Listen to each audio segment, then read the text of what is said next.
3 hari belakangan ini, aku paling bosan yang namanya buka media sosial. Karena apa? Yang nongol foto si Ahok. Scroll ke atas Ahok. Scroll lagi ke atas Ahok. Di EILC bahas Ahok. Rakyat bersuara Ahok juga. Tahu kalian waktu pertama-tama Patra Niaga ya kasus korupsinya itu, direktur utamanya itu Rifasiaan. Dari aku yang nggak kenal sama sekali sampai sekarang malam-malam pun kadang-kadang terbayang-bayang. Sampai hafal lagu mukanya. Bentuk-bentuk jenggot sama kumisnya pun hafal. Karena apa? Di scroll ke atas Rifasiaan. Scroll lagi ke atas Rifasiaan. Jadi aku mau membawa kalian dulu kepada suasana yang berbeda. Ya, aku ingin menampilkan salah satu motivator paling kuat dan paling super di Indonesia. Ini penting untuk kita simak karena apa? Kalau nggak kita simak, ini manusia bakalan terlupakan. Siapa lagi kalau bukan the one and only Amin Rais?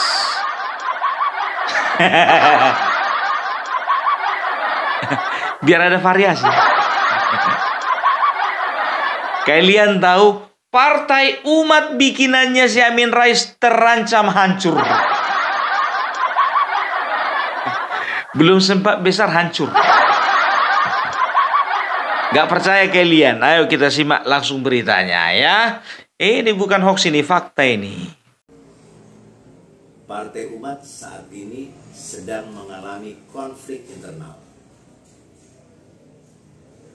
Partai Umat sesungguhnya ada idealisme kita yang kita ingin hadirkan ketika kita membentuk Partai Umat. Partai Umat menjadi sebuah partai yang ingin mengisi kekosongan politik atau melakukan koreksi politik terhadap tata kelola partai-partai yang telah menjelma menjadi milik orang per orang atau milik keluarga tertentu, dan ini menjadi sumber kekuasaan keluarga tersebut dan juga menjadi sumber keuangan dari keluarga-keluarga tertentu. Partai Umat ingin mengkoreksi itu. Itulah yang kemudian narasi yang kita bangun dalam rangka mengkonsolidasi seluruh kekuatan dari seluruh wilayah di tanah air ini. Tapi apa yang terjadi hari ini, Partai Umat yang kita ingin jadikan sebagai partai alternatif akhirnya juga terjebak di dalam sebuah tradisi tata kelola partai yang sudah ada itu, yaitu partai yang dimiliki oleh keluarga-keluarga tertentu. Anggaran dasar, anggaran rumah tangga partai politik sebagai pedoman tata kelola partai itu diam-diam dirubah oleh oknum tertentu dalam rangka untuk mengambil kewenangan penuh berada di tangan satu orang.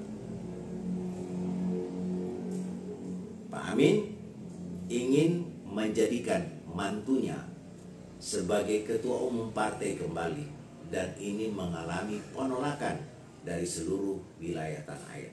Mungkin ada 1-2 provinsi yang masih bersama dengan Pak Amin dan anak bantunya, tetapi sebagian besar mereka melakukan perlawanan, termasuk para pendiri partai. Memang ini cukup memprihatinkan.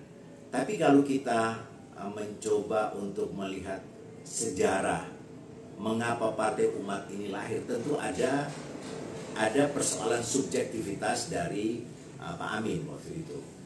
Mungkin kita semua tahu bahwa Partai Amanat Nasional yang didirikan oleh Pak Amin itu dalam perjalanannya mereka meng-kick out Pak Amin, sehingga Pak Amin menjadi seseorang yang tidak lagi berada di lingkaran partai politik.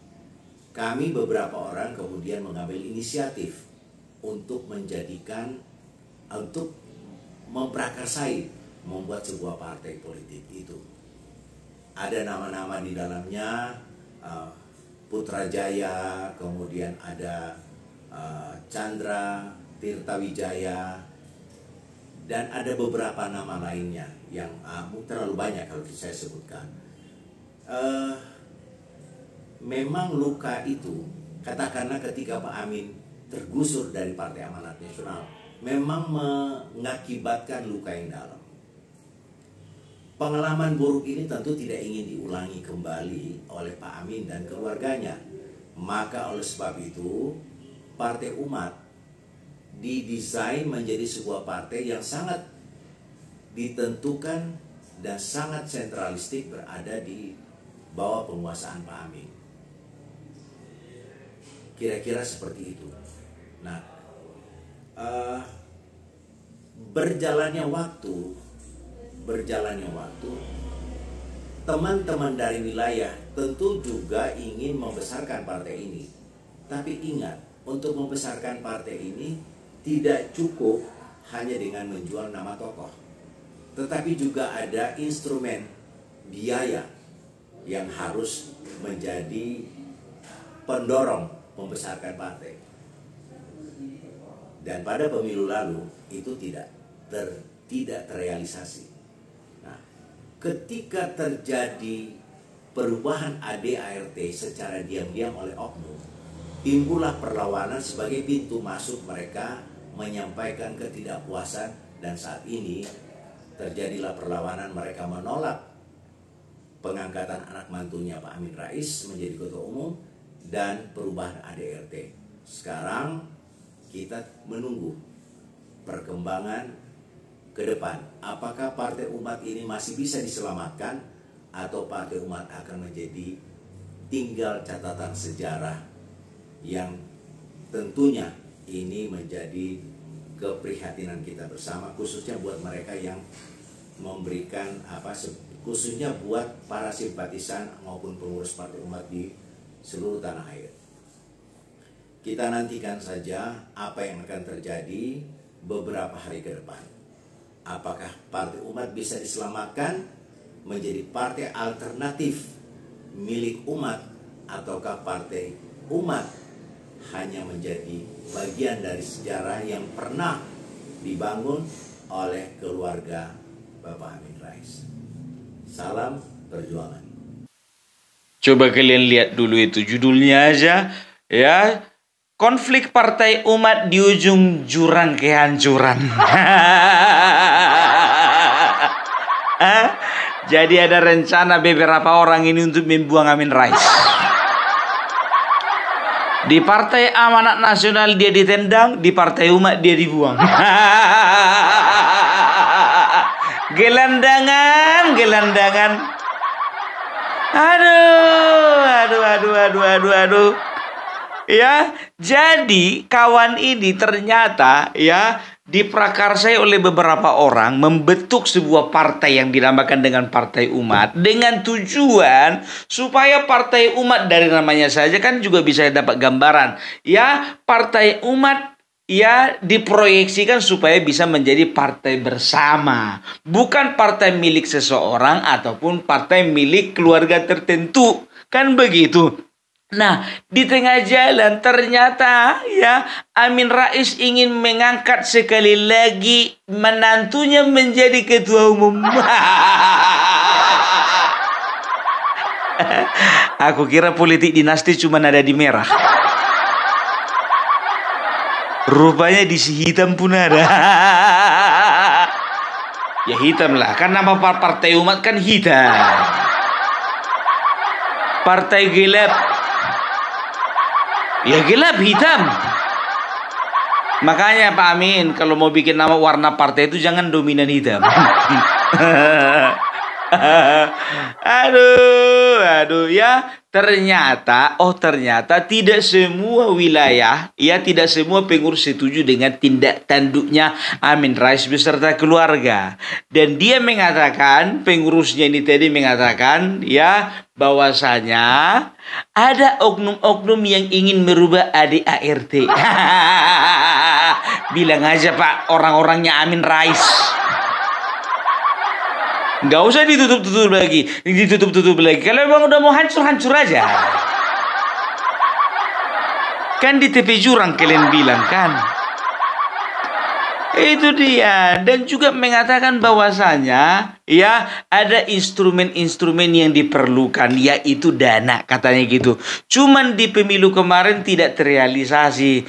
Oh, pantasan nggak pernah bisa nggak ada promosi dan nggak ada sosialisasi, kurang dana tuh. Kalian pun juga masa kalian percayakan sama si Amin Raisa? Cari kalian orang yang berbobot konglomerat gitu ke? Ya, ternyata mereka mengeluhkan bahwasanya pemilu kemarin mereka kekurangan peluru. Pantasan gak ada yang naik. Aduh. Ya, dan dia mengatakan, siapa namanya tadi, lupa aku, nggak pala penting memang. Ku bilanglah dulu beliau, ya kan, beliau mengatakan bahwasanya ya Partai Umat kita akan melihat apakah bisa diperbaiki atau tinggal sejarah.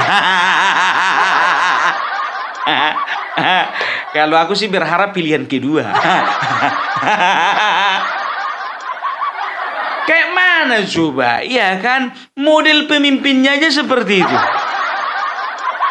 Tahu ndak kalian, 6 tahun lalu, ya ini pun juga si Amin Rais ini dikeluarkan, ya, karena memiliki sifat-sifat tidak bagus. Ya, karena kawan ini si Amin Rais, ya, ternyata dia itu seringkali mengeluarkan statement-statement yang betul-betul merusak nama partai.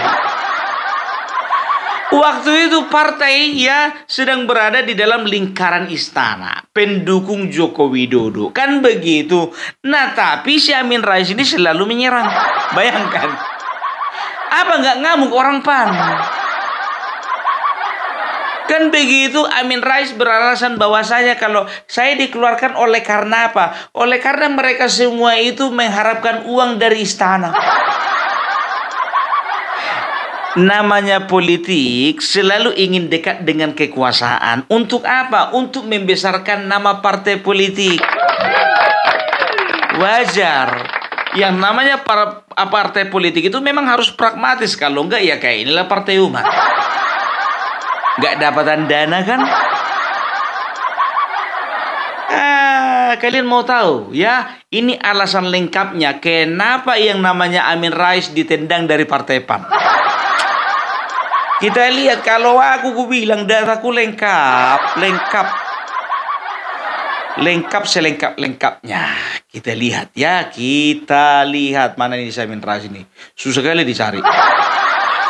Sejumlah pendiri Partai Amanat Nasional yang mendesak Ketua Dewan Kehormatan PAN Amin Rais untuk segera mundur dari jabatannya. Mereka menyatakan aspirasi itu dalam sebuah surat terbuka. Salah seorang pendiri PAN dan penggagas surat itu adalah Albert Hasibuan, mengatakan permintaan mereka meminta Amin Rais mundur karena sejumlah pernyataannya di media tidak sesuai dengan prinsip dasar partai. Albert juga mengatakan Amin Rais kerap membawa isu agama untuk kepentingan politik pribadinya. Kita amati bahwa Pak Amin Rais itu tidak sesuai dengan apa yang ada dalam anggaran dasar PAN. Misalnya dengan kita menyatakan bahwa Pak Amin itu mempergunakan agama untuk kepentingan politiknya, ya. Dan Pak Amin Rais juga mempunyai sikap pesimistik terhadap masa depan negara ini, ya, dengan pernyataan Armageddon dan sebagainya. Sedangkan sebetulnya sebagai pendiri PAN, Pak Amin Rais itu sebetulnya harus mendorong agar PAN ini maju dan bisa membuktikan kerjanya bagi negara dan bangsa ini sesuai dengan partai PAN ini. Oleh karena itu maka kita menyayangkan sekali, dan pada hari ini pernyataan kita adalah meminta Pak Amin Rais untuk bersedia berhenti dari PAN. Dipaksa berhenti dari PAN. Capek-capek dia bikin partai itu 97. Ujung-ujungnya ditunjang, ditendang. Dengan alasan apa katanya tadi kan? Dia itu seringkali memperalah agama dan juga memiliki ya semangat pesimistik terhadap bangsa ini. Betul kali itu Pak. Sampai sekarang pun dia bikin channel memperalah agama dan juga mempergunakan ayat-ayat suci Al-Quran untuk menebarkan kebencian. Padahal ini bulan puasa loh. Kalau kalian perhatikan itu Amin Rais official, semuanya fitnahan. Semuanya konten-konten membenci. Kacau ini orang. Aku mau nanya dulu sama malaikat, Mbak, ini kira-kira pahalanya diterima nggak sama si Amin ini? Ada nggak pahala puasanya ini? Aku nanya dulu sama kalian, kalau kita berpuasa tapi dengan dalam waktu yang bersamaan kita membenci seseorang, gimana kira-kira? Dan juga kita malah mengajak orang lain untuk membenci seseorang tersebut. Kira-kira bagaimana? Sah atau enggak itu puasanya itu? Min. Kalau misalnya bulan puasa, harus dekat-dekat ke pintu surga. Bukan nyari-nyari pintu neraka.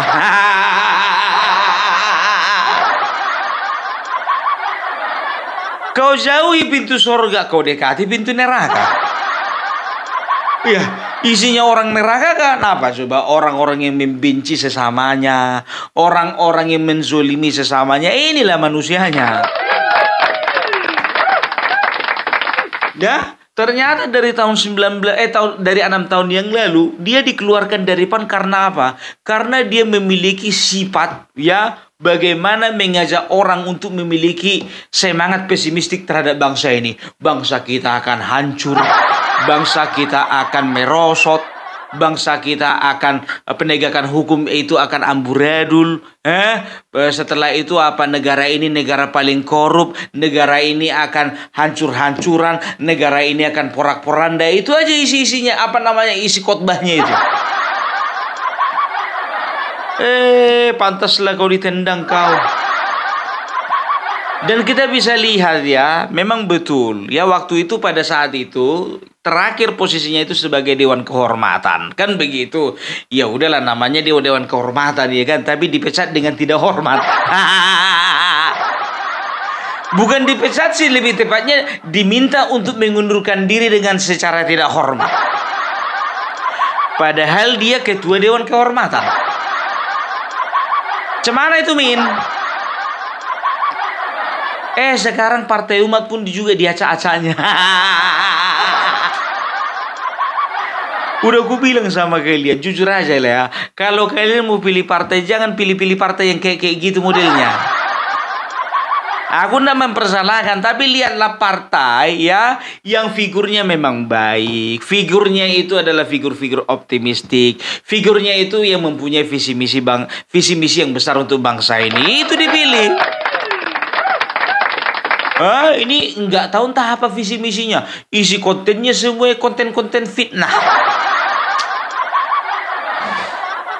Kami doakanlah ya, tergantung itu dari Partai Umat, mau menendang dia, membuang dia, suka hati kalian. Kalau kami sebetulnya nggak peduli. Aku angkat berita ini supaya yang lain tahu. Supaya nanti tahun 2029 masyarakat ini bisa menentukan pilihan yang paling tepat. Nanti berharap ada Partai Umat, rupanya enggak. Kan begitu. Nggak ngerti aku lihat si Amin Rais ini. Apa memang karena terhambat selalu cita-citanya ini ingin jadi presiden? Aduh. Tolong dulu nih, dibawa dulu ke psikiater ini. Jujur aja lo gue bilang, ya kan, coba bayangkan kalian ya, sejelek-jeleknya orang, ingat ya, orang yang ilmu agamanya rendah, dia akan berpikir 1000 kali untuk menggunakan agama dan juga ayat-ayat ataupun instrumen-instrumen agama ya untuk menjelek-jelekkan orang lain, apalagi memfitnah. Ya, aku jujur aja aku bilang ya, aku ilmu agamaku itu sangat rendah ya. Tapi kalau untuk urusan menjelek-jelekan orang yang seagama denganku, aku berpikir 1000 kali. Karena apa ya, langsung ku cocokkan sama diriku. Kira-kira aku juga kira-kira gimana ya? Kalau misalnya mati masuk neraka atau masuk surga, kan begitu. Nah ini ndak ya. Apalagi sebuah pemerintahan yang sah, ya, siapapun presidennya, siapapun wakil presidennya, siapapun juga menteri-menteri yang ditunjuk oleh presiden, ya, kita dukung itu, kita support itu, kita doakan itu, bukan kita fitnah-fitnah. Ada aja yang aku nggak tahu entah kenapa itu yang diserangnya Jokowi terus, padahal yang presiden kan Prabowo. Tapi kalau kalian cek videonya, ada itu kalau nggak salah 4 hari yang lalu dia keluarkan video begini ya. Ternyata di bangsa ini udah nggak bisa diharapkan lagi. Joko Widodo dan Prabowo ternyata saling memuji.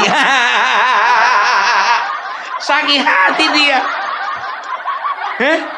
Prabowo mengatakan hidup Jokowi, Jokowi membalas hidup Prabowo. Dia katakan, apa lagi yang mau kita harapkan dari bangsa yang seperti ini? Nggak usah kau mengharap apa-apa. Lagian juga bangsa ini nggak berharap kau ada di bangsa ini. Bangsa ini juga nggak berharap ada orang manusia model sepertimu ada di bangsa ini.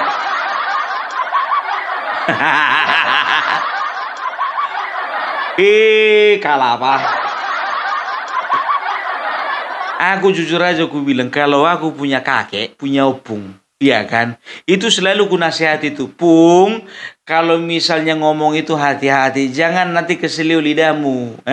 Keselio lidahmu begitu mati kau nanti contohnya masuk neraka kau dibikin gara-gara lidah gimana?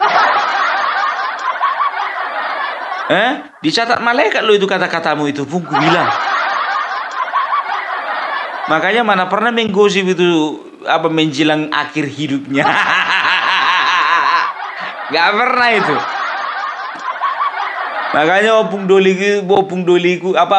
laki-laki biar tahu kalian. Nah itu bisa meninggal dengan tenang. Karena apa? Mulutnya nggak pernah fitnah-fitnah pemerintah.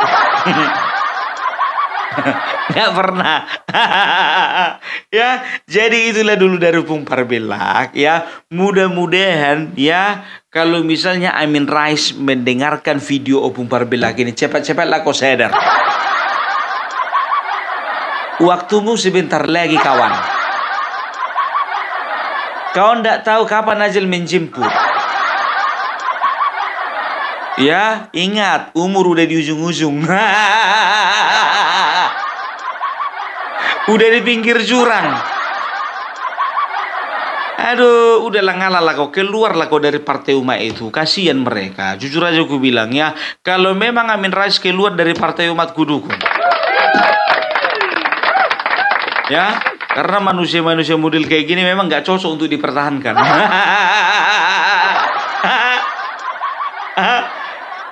Mau jadi apa? Teladan apa yang bisa kita ambil dari seorang Amin Rais? Sebutkan satu yang bisa kita contoh. Sebutkan. Gak ada. Sampai sekarang pun juga aku nggak ngerti apa kira-kira yang mau ku contoh dari Amin Rais ini. Nggak ada. Aduh, ya kan mau dibilang produk gagal udah terlalu tua.